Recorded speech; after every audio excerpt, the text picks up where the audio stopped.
Hello दोस्तों, नमस्कार। मैं अशोक, मोटिवेशनल स्पीकर। आज आपके सामने एक ऐसी कहानी सुनाने जा रहा हूँ, एक ऐसी सच्ची घटना सुनाने जा रहा हूँ जिसको सुनने के बाद से आपके दिल में एक आग जग जाएगी, कुछ करने के लिए, कुछ पाने के लिए, कुछ हासिल करने के लिए। तो मैं आपसे एक छोटा सा रिक्वेस्ट करूँगा कि इस वीडियो को लास्ट तक देखिएगा। इस वीडियो को लास्ट तक देखने के बाद, इस स्टोरी को सुनने के बाद यदि आपके दिल में एक आग नहीं जगी ना, मेरे वीडियो को डिसलाइक करके चले जाइएगा। तो आइए इस स्टोरी को मैं शुरू करने जा रहा हूँ। ये बिल्कुल हकीकत कहानी है, ये बिल्कुल जीता जागता कहानी है, मेरी आंखों से देखा हुआ स्टोरी है। तो यदि इसको आप फॉलो कर लिए ना तो आपको और मोटिवेशनल वीडियो देखने की जरूरत नहीं पड़ेगी। तो आइए इस कहानी का मैं शुरुआत करता हूँ। ये कहानी है एक गाँव की, मेरे दोस्त राजेश की गाँव की ये कहानी है।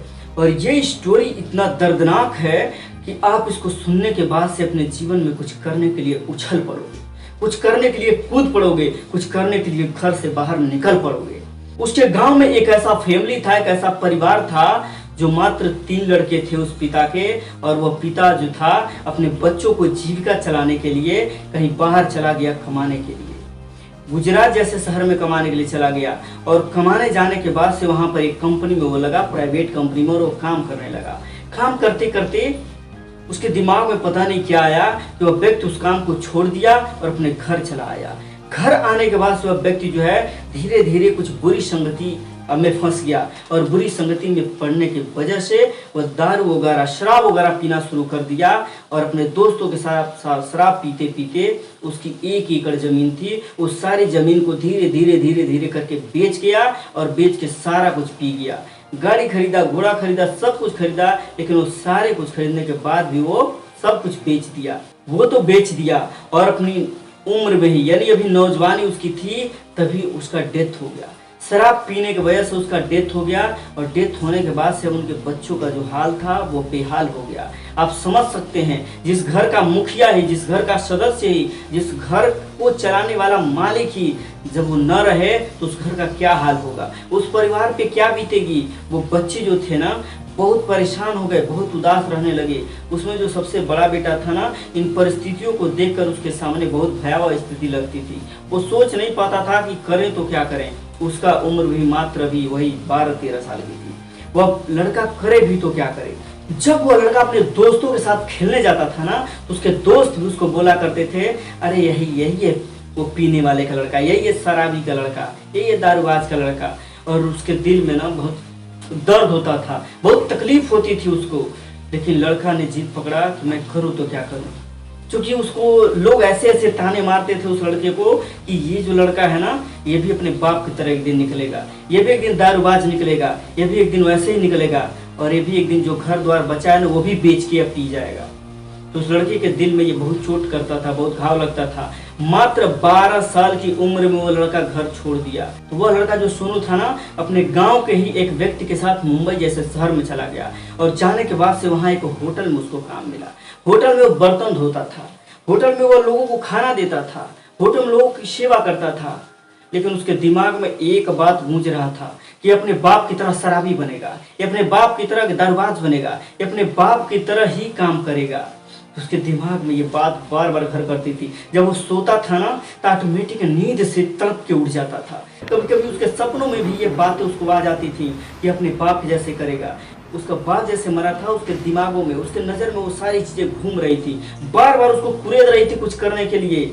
और सोचा, एक दिन ठान लिया, मान लिया कि मेरे बाप ने 1 एकड़ जमीन बेचा है, जब तक मैं 2 एकड़ जमीन नहीं खरीद लूंगा तब तक मैं इस मुंबई से हिलने वाला नहीं हूँ। और वह लड़का जो था ना, जी जान से मेहनत करने लगा। और जी जान से मेहनत करते करते उसी होटल के बदौलत वह धीरे धीरे कुछ अर्निंग करके और अपना एक छोटा मोटा सा कोई होटल खोल लिया। छोटा मोटा सा होटल खोलने के बाद से उसमें वो जी जान से मेहनत करने लगा अपने वर्करों के साथ, अपने लेबर के साथ। और एक दिन वह 5 होटल का मालिक बन गया। और मालिक बनने के बाद से वहाँ आलिशान एक बिल्डिंग लिया, वहाँ पर कुछ ज़मीनें भी खरीदी। और अपने गांव में, जिस गांव में वो रहता था, जहाँ लोग उसको तिरस्कार करते थे, ताने मारते थे, उस गांव में आकर उन्होंने 3 एकड़ जमीन खरीदा। कितने दोस्तों? 3 एकड़ जमीन खरीदा। वहाँ के जो लोग थे, जो सोचने वाले लोग थे, वो दंग रह गए। उससे मेरे दोस्त राजेश ने पूछा, यार तेरी सफलता का राज क्या है, तू कैसे सफल हुआ?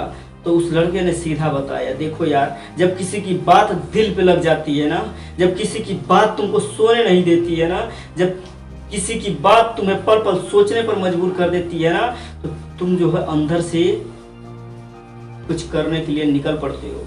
मैंने जिद पकड़ लिया, मैंने ये ठान लिया, मैंने जिद पकड़ लिया कि मैं जब तक अपने पिता से अधिक नहीं करके दिखाऊंगा, जब तक मैं अपने पिता से अलग नहीं बनकर दिखाऊंगा, तब तक मैं अपने गांव नहीं आऊंगा।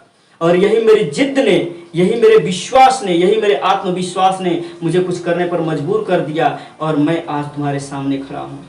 जब उसने मुझे मिला तो उसने यह स्टोरी शेयर की।